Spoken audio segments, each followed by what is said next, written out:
আসসালামু আলাইকুম। আজকেও চলে আসলাম চড়াইহাট ঘাটে। তবে আজকে ঘাটে আসার উদ্দেশ্য আর একটি, যেটা একটু পরে আপনাদের জানাচ্ছি। ঘাটে আজকে মোটামুটি ভিড় ছিল। অনেক গাড়ি আসতেছে, দাঁড়ায় আছে জ্যামে। আর সামনে লোকজন প্রবেশ করতেছে, আসতেছে। তবে সব মিলে ভিড়টা মোটামুটি ছিল। আর যে কারণে মূল ভিডিওটি করা, সেটি হচ্ছে আজকের আকাশটি। আজকের আকাশটি যেন অন্যরকমভাবে সেজেছে। একটু আগে রংধনু দেখা গিয়েছিল, তবে সেটি আপনাদের দেখাতে পারিনি।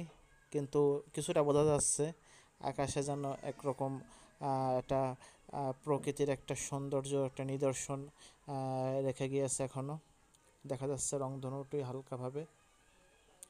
তো সব মিলে আজকের আকাশটা খুবই সুন্দর লাগছিল, তাই আপনাদের সাথে শেয়ার করলাম। সুবহানাল্লাহ, সুবহানাল্লাহ। ধন্যবাদ ভিডিওটি দেখার জন্য। আপনারা পাশে থাকবেন, লাইক কমেন্ট করবেন।